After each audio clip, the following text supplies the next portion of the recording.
Have you ever wondered what would happen if Disney decided to do James Bond?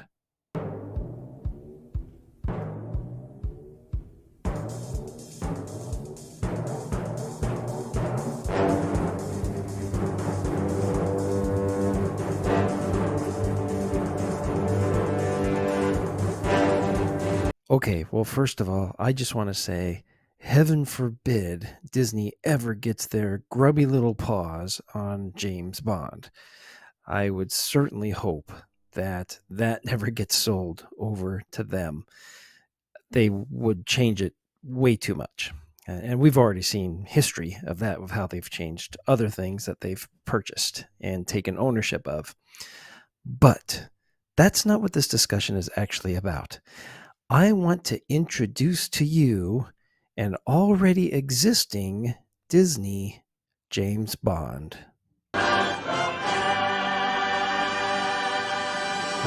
They sent a top agent. He called himself Condorman. Condorman?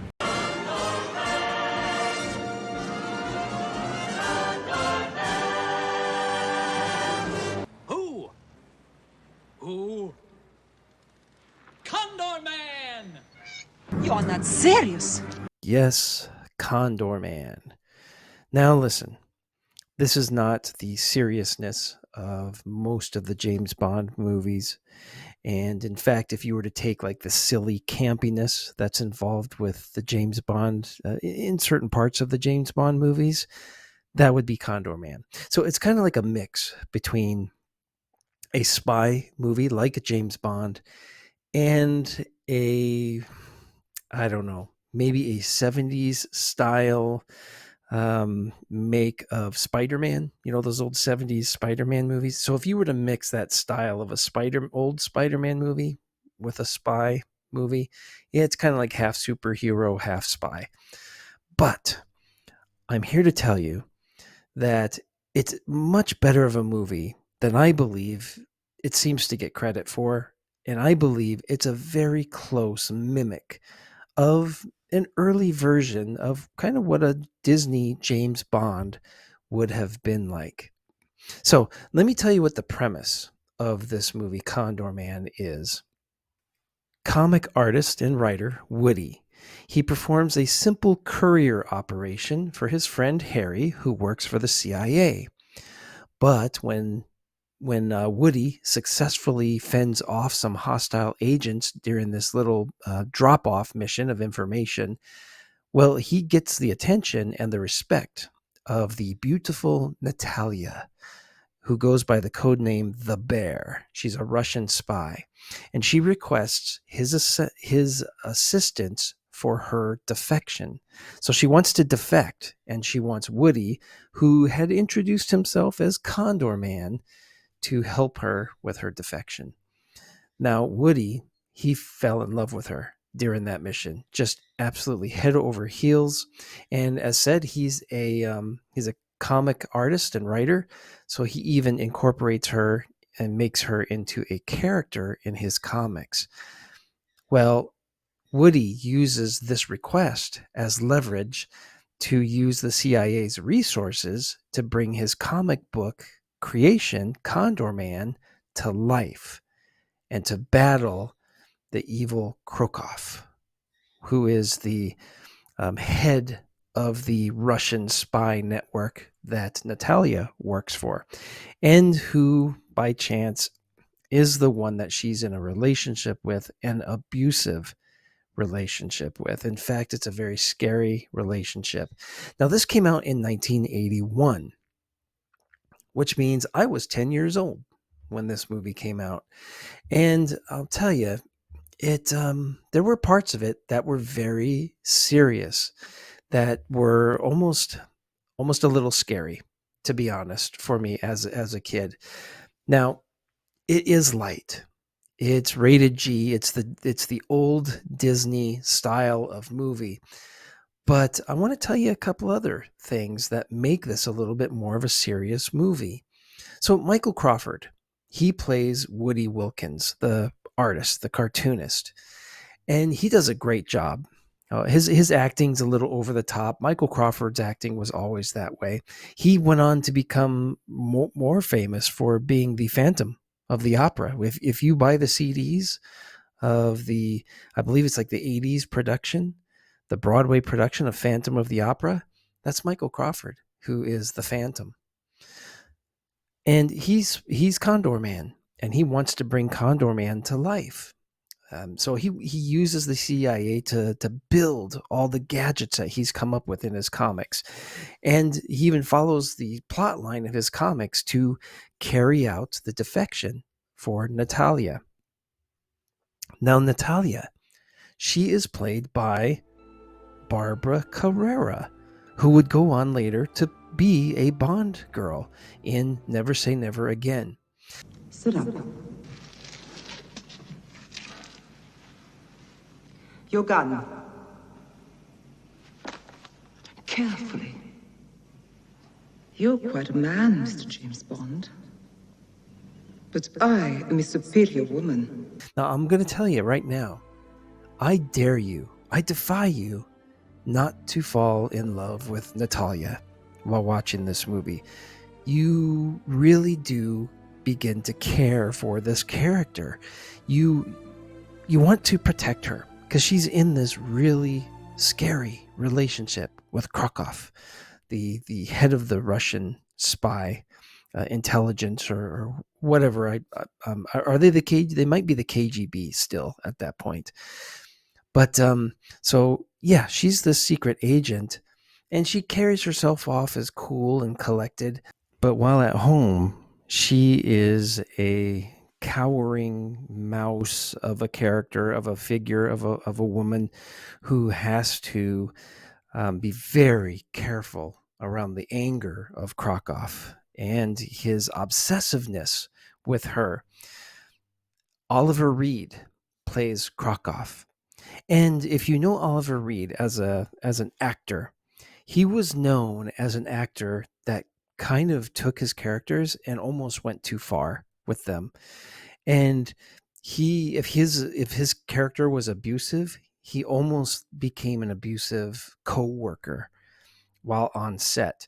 So he was known as being a very intense actor. And when you watch this movie, Condorman, and when he's playing his character, he is extremely intense. Have you seen this report on this Condorman? He's an amateur, do you hear? He is not an agent of the CIA. He is a writer of comic books. And when I was a kid, I thought, you're watching a movie, but he played his part so well. I'm thinking, wow, this man is really like this. And you really fear for Natalia because that sense of danger when she's around him in the room, he lets you know that she is in danger. At any moment, he could snap and she's in danger from him. And you feel that it comes right through the screen. So that is a very serious aspect of the movie, the danger that she's in and she's trying to defect and get out of. And of course, she fell for Woody because he's so kind, he's gentle. He's just the complete opposite of Krakow. So that's one of the aspects that you will take away is that Oliver Reed really puts it all into his character. So I was thinking about this. You remember in License to Kill, and you've got Sanchez, and he's abusive. He's abusive to his girlfriend, and that in fact they even show him like beating her at the beginning of the movie.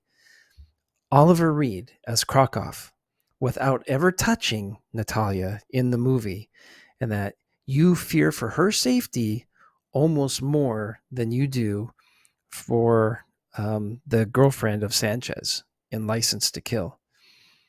So that's how intense he is when he's portraying this character. Now, we get all kinds of other aspects of a Bond movie in Condorman. He has a really cool car. This car, it does all kinds of things. So the CIA makes this car so he can carry out this mission. It's part of the mission for her to defect. And it's really cool how this car appears. and it it shoots lasers.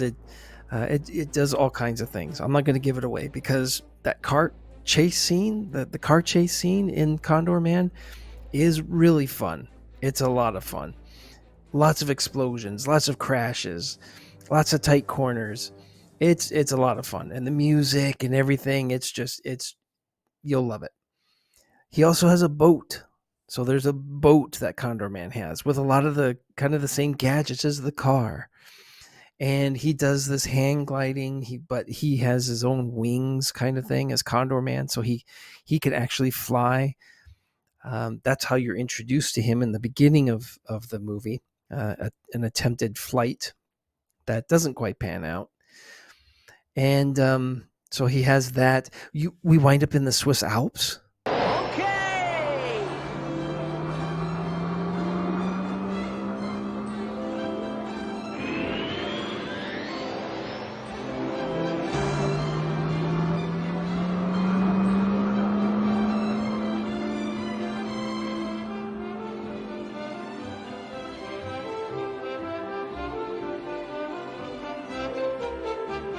So we're up in the Swiss Alps, kind of very majestic setting, just like it was in On Her Majesty's Secret Service while they're up there skiing in the Alps. So we wind up there in Condorman as well. So a lot of big, beautiful scenery, a lot of really cool towns, like in Europe, and that the film was shot in. So some amazing scenery. And I will say this too, Barbara Carrera, her acting in this movie, I find to be very well done. You feel for her, you sense the danger that she's in, and there's one scene towards the end of the movie where Woody comes to save her. He comes to save Natalia, and she knows the kind of danger that he's in, and she wants to save him from the danger, and she's willing to sacrifice herself and the rest of her life for it.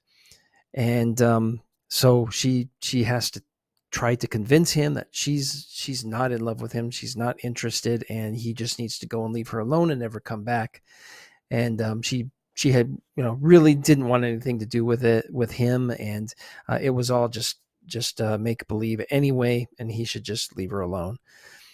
While she's doing that, her acting during that scene is pretty intense, and it hits you.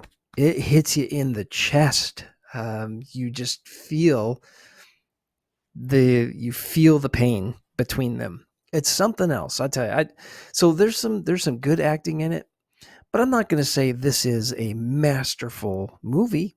It's when you're 10 to 15, if you're around that age period, and it would have appeared to be more serious of a movie than what it really is. I mean, you watch it now as an adult, and of course there's going to be parts where you're just like, oh, come on, it's just a lot of ridiculousness. It's very campy in certain spots.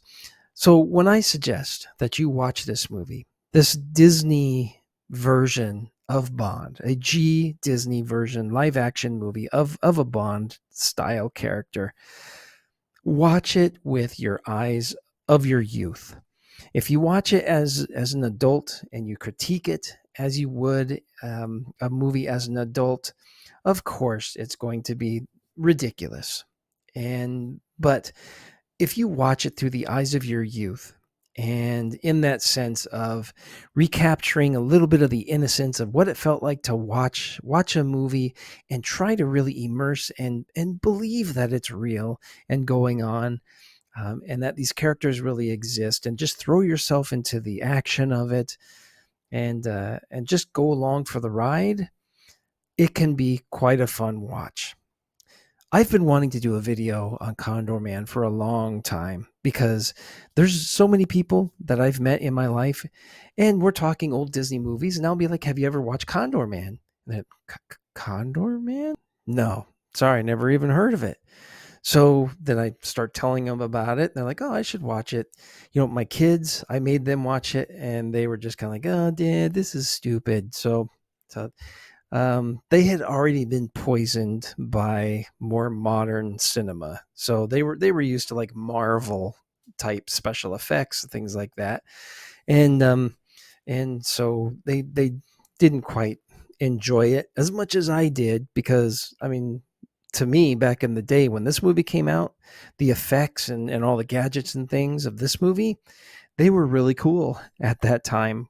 You know, we're talking before cell phones and things like that, and modern special effects.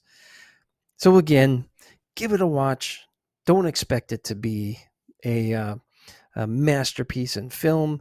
Just enjoy it for what it is and the time period that it came out at, and I hope you can kind of see the acting that was done in there the way that I did. I thought they did a pretty good job, and made some serious. There were some aspects of it that took a more serious and scary tone, than I think maybe even Disney might have expected. So I hope you enjoy it. Thanks for watching this video, and we'll see you in the next one. All right, bye.